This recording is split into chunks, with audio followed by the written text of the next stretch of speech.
Here we go. Hello and welcome to the latest episode of the Scotball podcast. And ahead of the friendly match between Scotland and Finland at Hampden Park, who better to interview than an avid Finland supporter? I'm joined by Keke, who's a contributor for the Finnish Football Show podcast.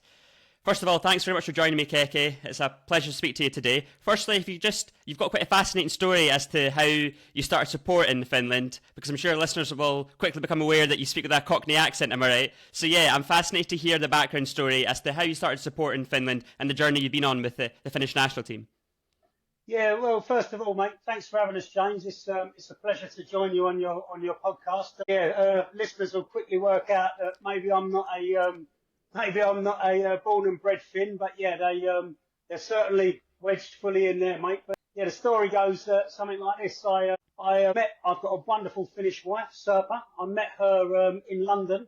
Yeah, I've been a football fan all of my life, I suppose. My dad first took me over to West Ham, which is my club team, when I was 8 years old. And like most young boys, you know, you get bitten by the football bug and you can't get enough of it. I mean, before I met my wife, I used to watch England, and I've got great memories of watching England. My first World Cup that I can fully remember immersing myself in, Italian 90, and then, you know, Euro 96. But I can never actually claim to be a match-going England fan. You know, I popped into Wembley every now and again, but I didn't devote time and money to watching the England national team. And then when I met my wife, I just sort of got interested in the Finland national team, and lit a fire inside of me that's raging to this day, mate. It's a genuine love affair, and as you say, it's been brilliant. I've been to so many wonderful places, watching Finland away from home. As I said, I didn't used to follow England home and away. I could never claim to that, but from what I imagine, the experience following Finland is maybe not calm as the right word, but you know, you get a bit of a different reception turning up as a Finland fan. I imagine it would be similar to following Scotland away, as you would with, you know, like maybe going away with England carries, unfortunately, some sort of stigma from the bad old days. So yeah, going away to these exotic places with Finland is a joy every single time, mate. It's a lovely story. It's mad how life can work, and now you've got Finland in your heart. You touched upon it there, away trips. What are your favourite memories? Where have you been with Finland, and have you made a number of friends along the way? Yeah, I mean, to the second question, I usually travel with the same group of pals. Like my wife's from a town in the centre of Finland called Jyväskylä, and quite a lot of the boys from up there who I met at the local town club, Jyväskylä Jalkapalloklubi, they're obviously followers of the national team as well, and that's who I generally travel with or meet up with at the destinations for the away games. But yeah, we've been to some great places. Iceland was amazing. That was an amazing trip. Country's beautiful. The match didn't pan out quite as we'd hoped, which is sometimes more often the case. But yeah, that was a fantastic trip. I've been to Bosnia. You know, you speak to the man in the street or speak to a guy at work, and you tell him you're off for a long weekend or 3 or 4 days in Bosnia, and they sort of look at you a bit funny and say, what are you doing going on holiday to Bosnia? And then when you sort of explain yourself, it all becomes clear. But, you know, what better reason to visit these places? I mean, I've been to Montenegro, Liechtenstein, we've done Italy, Switzerland, yeah, many places. Slovenia this year was I should say, in this latest Euro qualification campaign, Slovenia was an absolutely amazing destination. Wonderful people, wonderful locals, cheap beer, which is always a bonus. And yeah, like the scenery, absolutely fantastic. Again, we was on the end of a bit of a hammering. We was going for a bit of a tough time there, but yeah, the actual trip, you know, as we say, you know, never let the football spoil the football trip. So we make sure that we have a good time wherever we go, mate. And yeah, it's a pleasure to travel with such great people. I love that. Sounds like a great community spirit. And you spoke there about a number of great travel destinations that you've experienced so far. How about Finland? I'm interested for maybe Scottish listeners and travel fans who are interested in visiting Finland. Where would you encourage them to go, and what are the sights to see? Sure. Yeah. I mean, Finland really is an amazing country. It's a huge country. The national team tend to play their games at the Olympiastadion in Helsinki, which has been subject to a recent renovation. It's a great stadium built for the 1952 Olympics, sort of, as you would imagine, a sort of Art Deco-y looking building, but it is a fabulous stadium. You do have that because it's an Olympic stadium and a bowl. You do have that being slightly far away from the pitch, but it doesn't detract from the atmosphere. We always have a good sing-song in there. But yeah, Helsinki's a fabulous destination. A pint of beer is going to cost you a couple of quid, so be prepared for that when you're away. But yeah, there's plenty to see. It's right on the sea, so if you're brave enough, you can go and have a dip in the Baltic Sea, depending on what time of year it is. And if it's deep in the winter time, you can even have a little ice skate on the Baltic Sea when that gets frozen over. So there's plenty to see and do there, mate. Sounds amazing. I definitely intend on visiting Finland one day. As for the podcast then, I've checked it out. Some great content. You guys are super passionate about what you do. The Finnish Football Show. I'll link that once I publish this episode. But yeah, how did you get involved with that? Well, I can't take all the credit. I was just searching for Finnish football content on the internet that was in English language. Like being a fan of the national team and even the league structure in Finland. I was just looking for content, and I discovered Mark and Rich, who at the time, Mark and lads who had started the show. And at first I was just an avid listener, and I got was dropping my comments into the comments box and tweeting them and all that. And yeah, I was lucky enough for them to invite me on and see if I wanted to be part of the show and produce some content. So that's how it started for me. But it's I've got to be honest with you, mate. It's something I'm very proud of. What we do over there, I'm very passionate about it. We've been lucky enough to interview many of the national team players from the men's and the women's game, which for me is fantastic. And yeah, it's very kind of you to mention the show, mate. It's brilliant, and it's going over the years. It's gone from strength to strength with picking up more listeners. And now when we go to the away games and bump into people, they're like, you're the guys from the Finnish Football Show. So even the Finns are tuning in and listening to us ramble on in English about their game. So yeah, it's good fun, mate. I love that. It must fill you with a sense of pride when you hear the compliments like that from Finland supporters. And yeah, it's a motivator for me. I checked it out, and I've just started off this project of my own about the Scotland national team. So yeah, keep up the good work. It's great what you're doing. Just quickly, you touched upon it there. With regards to the Finnish game, because I know a lot of different countries have got different league setups and whatnot, and it's quite a hard league name to pronounce, but the Veikkausliiga. If you could just talk us through the format of that, how the prizes are handed out at the end of the season, how many teams there are, and the overall dynamic of the league. Yeah, so it's quite similar to the Scottish League, whereas the league splits. So everybody plays everybody, and then later in the season the league splits into a championship group and a relegation group, similar to in Scotland. And yeah, that's pretty much it. There's a couple of cup competitions which you go. You've got the Liga Cup and the Suomen Cup, which they're quite. It's quite a weird phenomenon. They because I was going to say obviously, but maybe not all the listeners are aware. Football for weather reasons is a summer sport in Finland. So must be nice. Yeah, it's beautiful. Like going to the stands in the height of summer. As I say, there's not much by the way of nighttime or darkness, so the games can sort of kick off a bit later, and you can be at the stands well into the evening and still catching some sun. It's really good. But yeah, I mean, we've got some really great teams. What you call Helsinki at the biggest, most well-known club, qualifying for Europe every now and again. They played Aberdeen just last season, just last season. So people will have heard of them.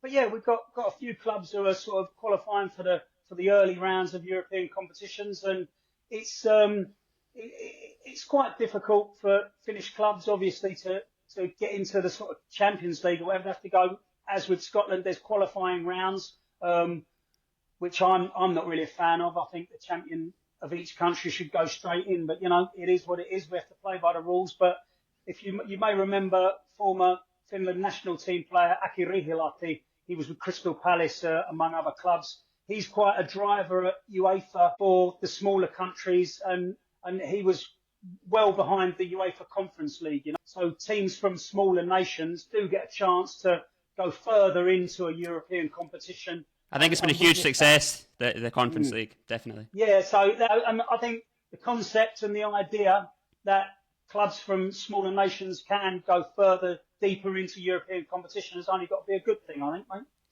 Definitely. And just how would you summarise the volume of support for the national team itself? Because obviously there's a club v country dynamic in certain European countries. Yeah. In Scotland, definitely, it's getting more. There's more and more support for Scotland now because we're doing a bit better. But previously, Celtic and Rangers are such massive institutions that some people have concentrated their support for their club team, amongst others, I should say, throughout Scotland. In Finland, how would you summarise that? How interested are people in the national team? I would say that generally the national team comes first. It's, which, as you say, it is a different dynamic. You do have that club v country debate. In Finland, I mean, people are very, very passionate about their clubs. We see sort of in the ultra scene in Finland, so people are getting behind their clubs with passionate, aggressive, but not nasty support. You know what I'm trying to say is they're passionate, they're full of songs, there's smokes and flares and banners and flags, and it's all happening. But yeah, those sort of club rivalries are put to one side when we get to the national team. And there's the national team, I would say, supporting the national team is the pinnacle for all fans in Finland. It's got bigger and bigger. Qualification for Euro 2020, that obviously for reasons happened a little bit later than 2020, but when we secured that qualification, first ever qualification for a major tournament in the country's history, the sort of surge in support went really through the roof, which is only a good thing. You know, it's fascinating. I was going to ask you about that qualification campaign for Euro 2020 because it must have been a glorious moment. I believe I saw a photograph of you lifting up one of the players. Is that correct? Yeah. I mean, there was a massive pitch invasion after the Liechtenstein game, the home game, that finally saw us secure that place at Euro 2020. Yeah, I wasn't the only one on the pitch. It was a wild celebration. We were in the Olympic Stadium, was actually in the middle of its renovation, so the game was played in the smaller Bolt Arena just next door. But yeah, there wasn't a seat empty at the start of the game, and every seat was empty at the end of the game because everyone was on the pitch, I think.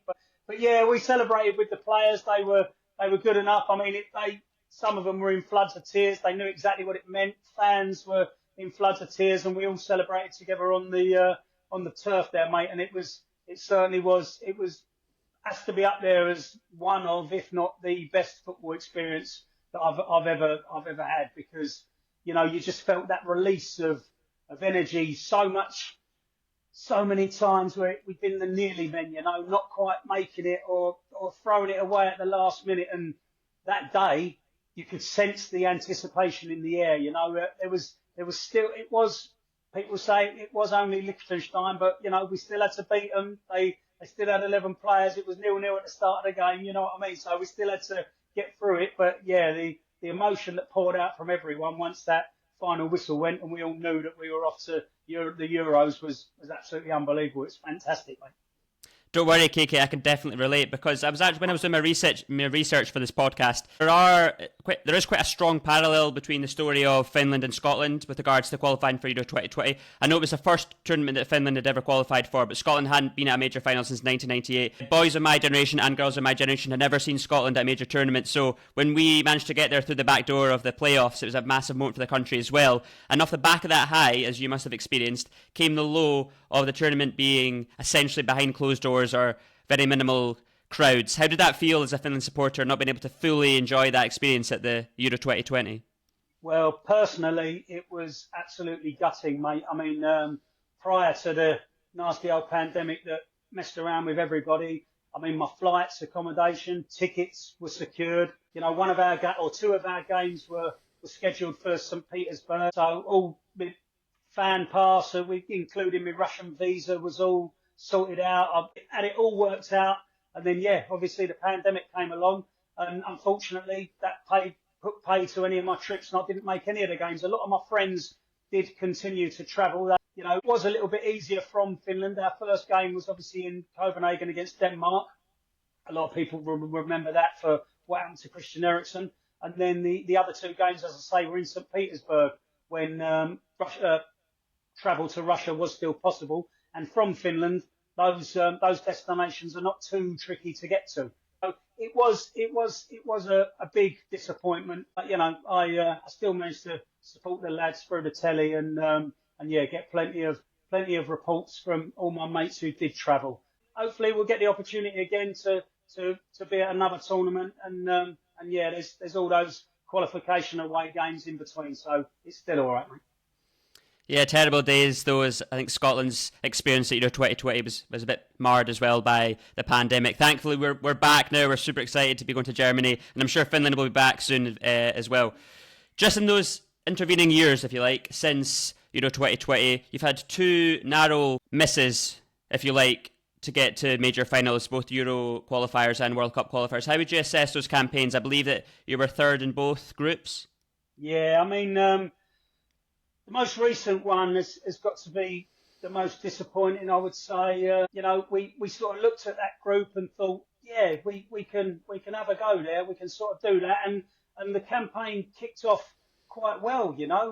We had wins away in Belfast, which was a cracking away day, really great city, and yeah, we topped it off with a win away there, and that was fantastic. But as the sort of campaign wore on, it did become very, very tough. I mean, Kazakhstan beat us at home, which was absolutely devastating, and that's when the sort of questions around our current manager, a manager who's been there with us for a while now, and who was the manager who took us to that first ever Euro. Questions started to be asked. Is Rive still the man for the job? And we went away to Slovenia, as I touched on previously. We got hammered there. I think maybe as fans, we may have underestimated Slovenia a little bit.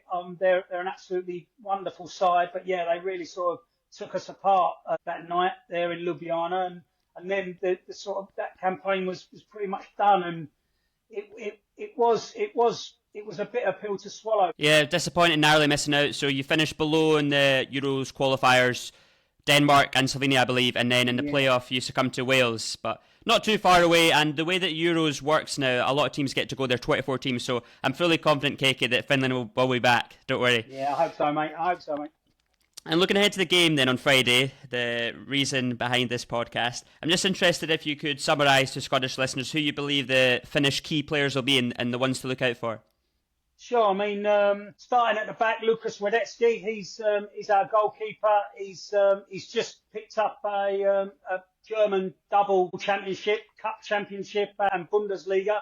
He's with Bayer Leverkusen, who haven't won anything for donkey's years, and have now amazing achievement.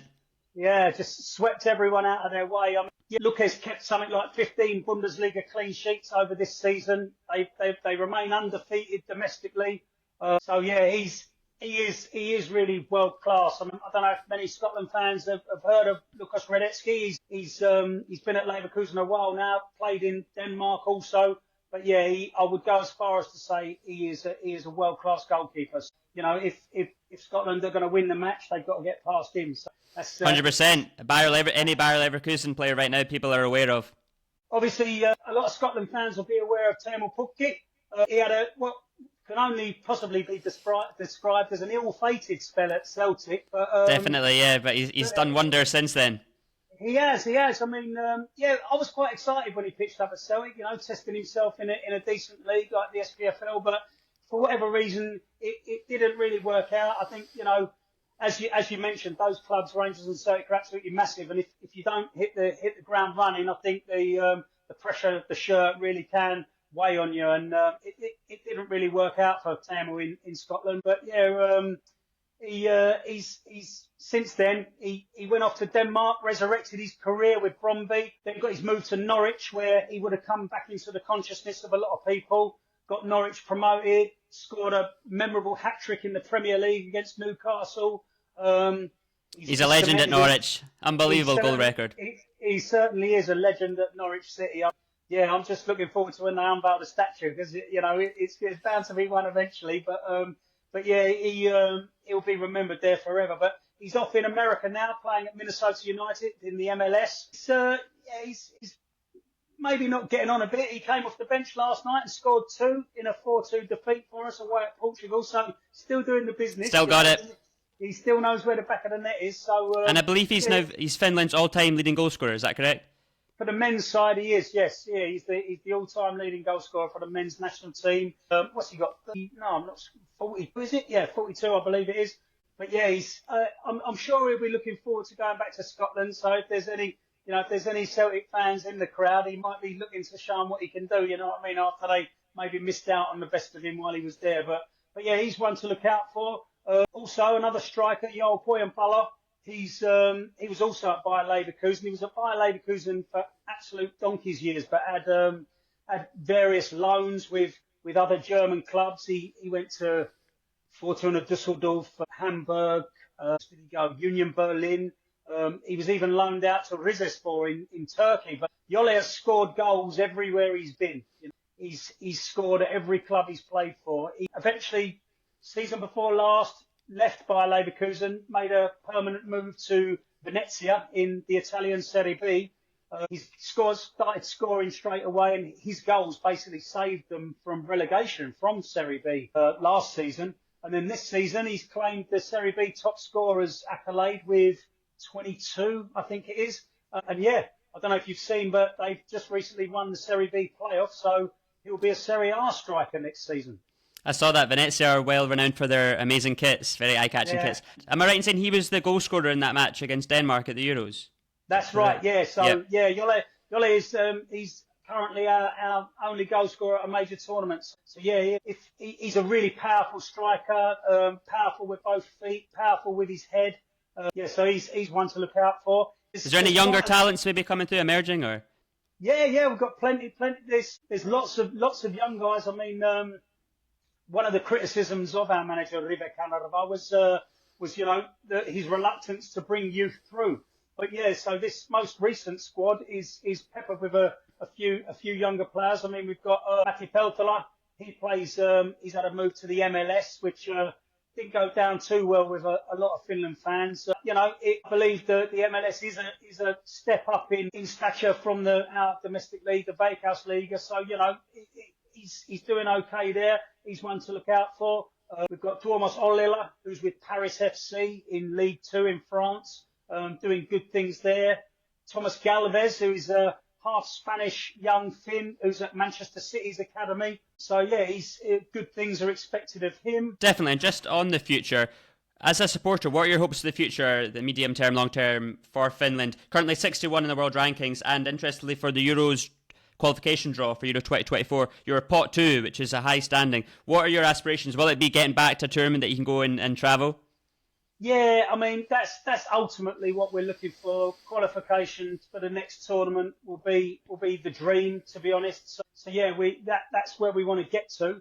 But yeah, just holding our own against some of the bigger nations. Like Nations League that's coming up. We've obviously got England to play. We've got Ireland to play. Greece is in our group as well. So tested ourselves against England. They'll obviously be the favourites, but you have to play the best teams if you want to be the best. So yeah, that's what we're looking for, just to sort of build on what we had.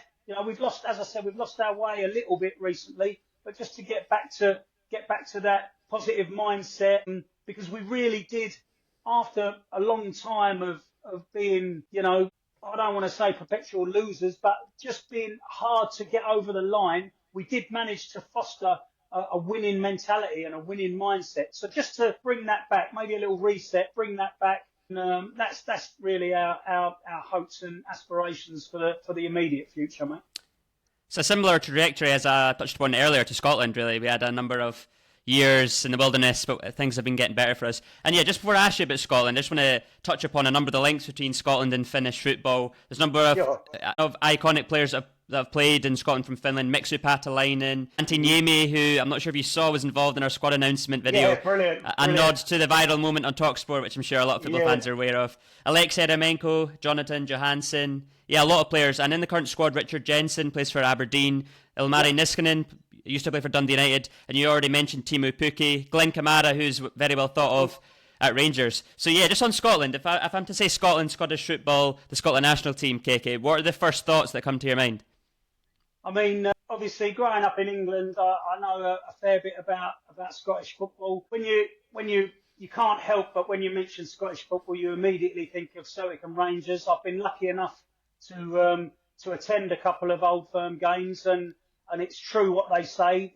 The atmosphere is like absolutely nothing you've ever witnessed. It's absolutely amazing. I'm pleased to hear that away fans will be back in those stadiums for next season. Yeah, I think that's rescued that derby because it needed it back.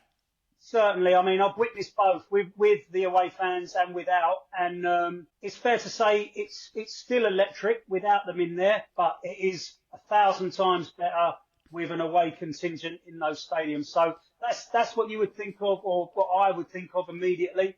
But yeah, as you say, with Finland having quite a few links to Scotland through the various players that have played in the league and bits like that, I've watched a lot of Scottish football recently because of Richard Jensen, because of Glenn Kamara. You know, you had, as you said, you had Ilmari Niskanen, who was at Dundee United. We also had a national team goalie who was at Dundee United, Carl-Johan Eriksson. He was at Dundee United for a very short while. Sadly, didn't quite work out for him there. But yeah, so as a Finland fan, you do sort of keep an eye on the SPFL because we have players playing across there, you know. So yeah, I mean, when you go to the national team, what would immediately come to mind? I mean, Souness, I suppose, of those great Scottish teams of the past. I remember you mentioned that Scotland's last major tournament was it France '98? I remember before the Euro 2020, against Brazil, was it? The opening game against Brazil, which Scotland narrowly lost. I mean, it was John Collins' penalty. Yeah, we scored from the penalty spot. That's it. So I mean, that immediately comes to mind. That game, which was so exciting and so nearly a famous victory for Scotland over Brazil. You know what I mean? So yeah, for the current Scotland team, I mean, most of that squad are household names for people who live in England and are exposed to English football. I mean, you've got John McGuinness doing absolutely fantastic things at Aston Villa. Yeah, it's peppered with big names. You know, you've got the Robertson at Liverpool, all sorts of great players. I was a bit sad to see that Lyndon Dykes had to withdraw from the team because, you know, with an injury, it would have, just for him, big really, shame, you know, yeah. You know, get his chance to go to a tournament, and then that's sort of scuppered by injury. So that was a bit sad. And yeah, I think Big Lyndon does give Scotland a different dynamic. So yeah, that was a shame for him. But yeah, I think going into Friday's game, I think Scotland will consider themselves the favourites, especially at home. I think they'll want to, obviously with the recent form being a bit tricky. I know you got the 2-0 win over Gibraltar just recently, but yeah, with the recent form being a bit tricky, I'm sure they'll want to sort of sign off before the Euros with a win. So I expect them to sort of go for it. That may well suit Finland. We do have a tactic of sort of inviting oppositions onto us and trying to hit them on the break. So, I don't know. It is a friendly match, but you know, will Scotland get nervy if they don't score in the? It's an important match for us because it's our last match before we go to the Euros, so there'll be pressure on us to win the game. So yeah, it'll be competitive, I'm sure. Yeah, you know, and as I say, if I don't know how many tickets are sold, but I'm sure there's a few in there who Be a big crowd, yeah. Yeah, guys who will be travelling to the Euros and some who won't have the opportunity, so they'll be at this match to sort of see the boys off before they go. But yeah, I'm sure, you know, Scotland will want to put in a performance. You know, we're definitely not a pushover. We'll give you a match, that's for sure. 100%, I fully expect that. And just quickly, if you assess our group in the Euros, we've got the hosts Germany, Hungary and Switzerland. It's a tough group. What would your honest assessment be? Do you reckon we can get out, sneak through? Yeah, I think sneak through might be the word, if I'm being truly honest. You know, I would love to see... Don't worry, I agree. I would love to see Scotland qualify. I really would. I don't mean this in derogatory at all, but as a maybe a smaller nation these days. We're the lowest ranked nation, yeah, in that group, so it's true. On the international scene, I mean, once upon a time, Scotland were a powerhouse of international football. You know, I really do hope they qualify. I think, you know, you look at teams like Germany, they're obviously going to be the favourites. There's no bad teams in international football anymore. All these teams have got to these tournaments on merit. There are no pushovers, and that's right across the international scene. I really truly believe that. But yeah, I mean, Hungary, they're going to be tricky. Switzerland are full of technical players. But yeah, it's, you know, everyone starts on 0 points and the table's there for the taking. So I hope Scotland qualify. get through that group. And yeah, why not? Yeah, belief is the important word. We've got to go there and believe that we can get through the group. That would be the first time ever that Scotland would ever have progressed through a group stage, which is mad considering some of the teams we've had in the past, as you touched upon there. So just on to the final part of the podcast, the theme that I like to do with every guest, where I'm going to ask you now your favourite 11 of players in your time supporting Finland. Just before you start talking us through each player, could you tell us what the first era was for you supporting Finland? What kind of time frame? Probably the early 2000s. Yeah, 2003, 2004. I suppose that's when I really started to get into it, get really interested. Blimey, that's 20 years already. Time flies, eh? Yeah, oh, tell me. But yeah, you know, that's around the time I'll be picking my select 11 from, mate. Nice one. Let's go for it. Well, you know, I said to you off there just before we started recording, this was a bit of a task, and I'm glad you did give me a bit of warning, because it's not easy to do, mate. To sift through all these wonderful players that we've had over even those few years was a big ask. But yeah, I'll start off in goals, and you've mentioned Antti Niemi.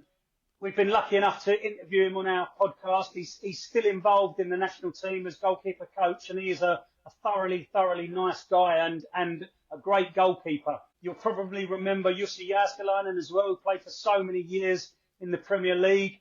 I mean, you know, the part of me did want to go with Antti, especially because he was so close to that Scotland call-up all those years ago when he was with Heart of Midlothian. But yeah, I can't ignore our current goalkeeper and captain, Lukas Hradecky. You know, I told you when I was going through the key players that, yeah, he's picked up a double in Germany. He's really is. I do truly believe he's world class. I think he'd get into any team. I'm excited to see him in action on Friday.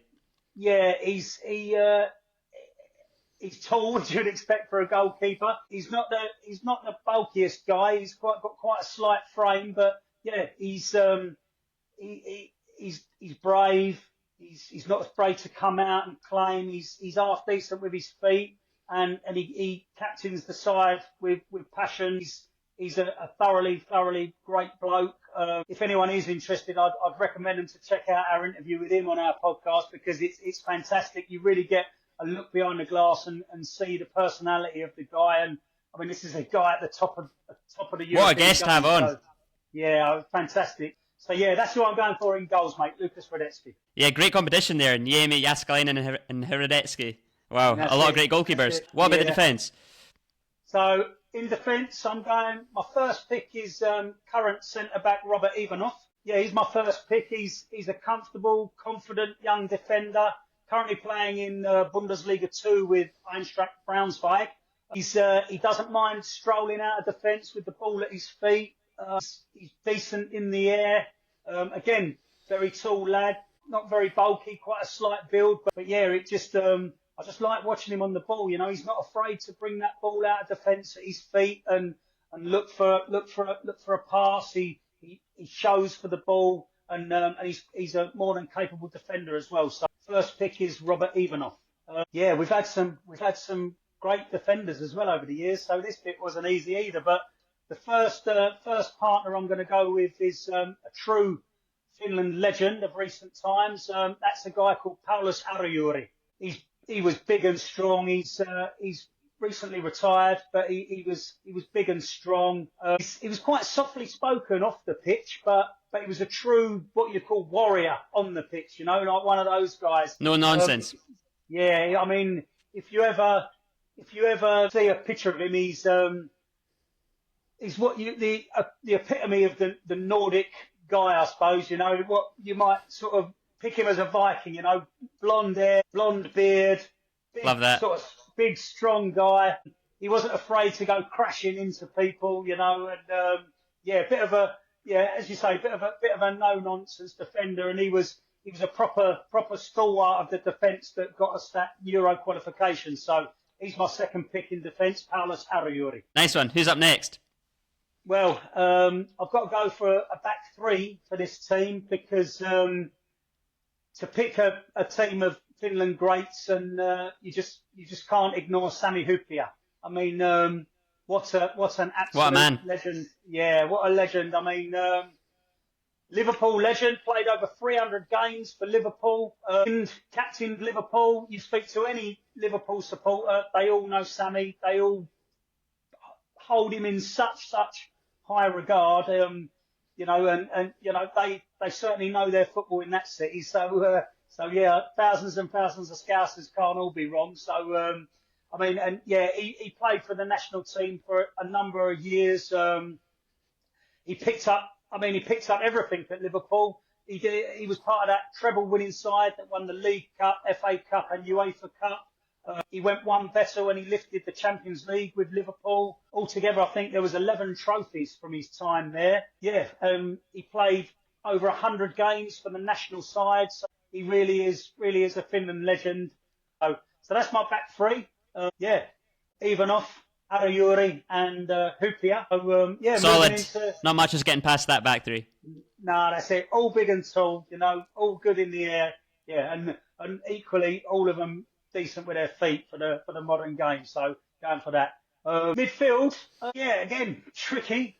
But my first two players going into the midfield are, sadly, they should have been in the squad for this match, but both of them are not there because of injury. Firstly, Glenn Kamara, you mentioned him earlier. Rangers fans will be familiar with him.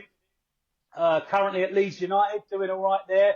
Missed out on promotion, unfortunately. They lost in the playoff final, but yeah, he's had a solid season at Leeds, done all right. Very good player, did very well for Rangers in his time, and Dundee as well.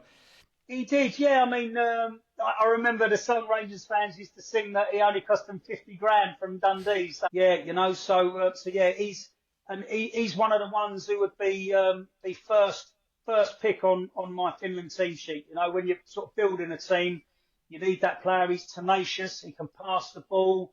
As I say, he can wiggle the hips and go past the player. Next player, as I said, another one who should be in the squad, but sadly he's got an injury at the moment, is Rasmus Schuller.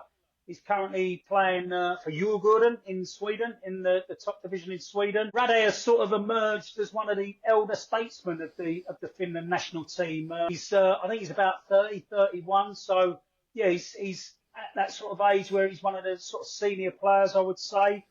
He does a lot of the, sort of the unsung dirty work. He doesn't mind putting a tackle in, breaking up attacks, and then maybe giving the sort of short pass to the creative players or what have you. Sort of does that dirty work that people sometimes don't see, but a lot of fans do appreciate. So he goes into my all-time 11. Next midfielder is Tim Sparv. I don't know if you're familiar with Tim Sparv, but he was our captain as we qualified for the Euros. He really sort of epitomised the transition to our winning mentality. He wouldn't let that feeling of we might do it, but we could nearly. But he sort of got rid of all that talk and said, we need to think positive. We need to start believing, and he really sort of fostered that sense of belief among the squad, and obviously that culminated in our Euro qualifications. For him to captain us through that and manifest that winning mentality, he goes into my all-time 11. Nice ones. Two more midfield. What formation are we going for? So three at the back. You got three in midfield. Yeah, there's one more midfielder I've got to go with, and then there's I've got two up front and a very special man just sitting just behind them. But 3-4-1-2, love it. Yeah. So final midfielder is a guy called Mika Väyrynen. He had a short spell at Leeds United, but his most successful period was in the Netherlands. He played for both Heerenveen and PSV Eindhoven in Holland. Picked up league winners and cup winners medals for his time with both of those clubs. Aussie midfielder, again, sort of long blonde hair, the epitome of the Nordic spirit, and he really was classy on the ball, So he was a key part of our midfield from the early 2000s when I first started getting into the Finland national side, right up until I think his last involvement was 2015. So yeah, he was in and around the national team for the best part of 15 years. But so the front three, I'm excited for this. Yeah. So this was a little bit tricky for me as well, mate, because we've had quite a few to choose from in attack. I mean, you've mentioned guys who have played in Scotland, guys like Mixu Patalainen and Jonathan Johansson. You know, I mean, Jonathan Johansson, not only in Scotland, had a great career in England as well, in the Premier League, scored goals. We've also had Mikael Forsell, who had a very decent career in England and Germany, played for Chelsea and Birmingham City, Crystal Palace, among others. I mean, Mikael Forsell, Miklo, he's right up there on our all-time goal scorers list. So it was tricky to sort of ignore those guys, but we've touched on him before, but I can't overlook our record goal scorer, Teemu Pukki. You know, as I said, you know, like Celtic fans might go, what? What's that all about? But he really did resurrect his career. He got down, 100%. he went to Bromby in Denmark and done fabulous things there. And then people, I'm sure, will be familiar with what he did in Norwich, which we touched on earlier. So yeah, 42 international goals. I'm sure he'll want to add another one on Friday. So yeah, Scotland. It's an unbelievable record, that. Partnering Pukki up front, we spoke about him as well as one of our key players, but it's Joel Poyampala. Couldn't ignore him. You know, as I said, he's powerful. Jolle, he burst onto the football scene in Finland. He's one of his first games for HJK Helsinki back in 2012. He came on and scored the perfect left foot, right foot header hat-trick in the first 6 minutes of the first game of the season. You know? So everyone was like, wow, who's this guy? And he's just, as I say, he's gone from strength to strength. I mentioned previously, had a long time contracted to Bayer Leverkusen, had all those loan clubs and scored goals wherever he went. So yeah, that's who partners him up front. And then one more, and I've got a sneaky suspicion who this may be as well. Certain Champions League winner, perhaps. Exactly, Jari Litmanen. Yeah, what can you say about the great man? His nickname in Finland is Kuningas, which translates to king. We're no greater honour than that, huh? What a nickname that is. It. I mean, Finland has a president as the head of state. There is no royal family, but if there was, Jari Litmanen would be the king. And what an absolute legend. I mean, highest caps, second only to Teemu, I believe, is he? Or he's right up there on the highest goal scorers list. He was up until very, very recently the only player to represent his national team in 4 different decades. I was going to say, he played at a top level until a very late age, didn't he? Yeah, he certainly did. Yeah, I mean, well into his 40s, I believe. Yeah, I saw him play live when he was back in the Veikkausliiga in Finland, turning out for HJK and FC Lahti as well, his own town club, that is. So yeah, he's, but as you said, Champions League winner, that Ajax 95 side. There's another interesting stat that says prior to Jari Litmanen playing for Ajax, the number of boys named Jari in the Netherlands was like 0 point something, and then after 95, the graph shot up like that, and now every year there's Jaris born in the Netherlands, because Jari Litmanen is such a legend over there. So yeah, I couldn't put an all-time 11 without the great man Litmanen in there. So yeah, that's my all-time Finland 11, James. What a team that is. Certainly formidable. And just quickly, if you were to pick our favourite manager, and then finally, on this podcast, we like to ask the guests for their favourite player from their 11 or the manager to enter the Scotball Podcast Hall of Fame. Who'd be your Hall of Fame entrant? Hall of Fame entrant has got to be the man Litty. It's got to be Litmanen, mate. You know, I love it. Absolutely every one of those players who I've picked out there. But yeah, Litmanen, the king, into the Hall of Fame, please. Love that. And a manager? Manager, well, you know... the tricky one. You mentioned in previous, you know, Mixu Patalainen was our manager before, and he's obviously well remembered across Scotland. You know, we had Roy Hodgson as manager for a while, who did some really, really great things with what was a lot of people called our golden generation. But yeah, I need to go with Rive Kanerva. It's not quite gone to plan recently, but just for the way that he brought that winning mentality into the squad, and the way that he oversaw our path and qualification to Euro 2020, the manager is Marko Rive Kanerva. The man who took you to the promised land. That's all for us today, Keke. Thanks very much for your time. You've been very generous today. It's been very fascinating to listen to your insight and the story of your journey supporting Finland. I'm looking forward to the game on Friday. I hope you enjoy Glasgow, enjoy Hampden, and it's a great game. And yeah, I'll be sure to link your content and the Finnish Football Show in the description once I publish this. Thanks again for your time. Yeah, James, we say kiitos in Finland. So yeah, kiitos. Thank you very, very much. Kiitos, thank you. Yeah, I owe you a pint of tenants, mate. I appreciate you getting us on to come and have a chat. So I'll do my best to catch you in Glasgow on Friday. 100%. Thanks very much.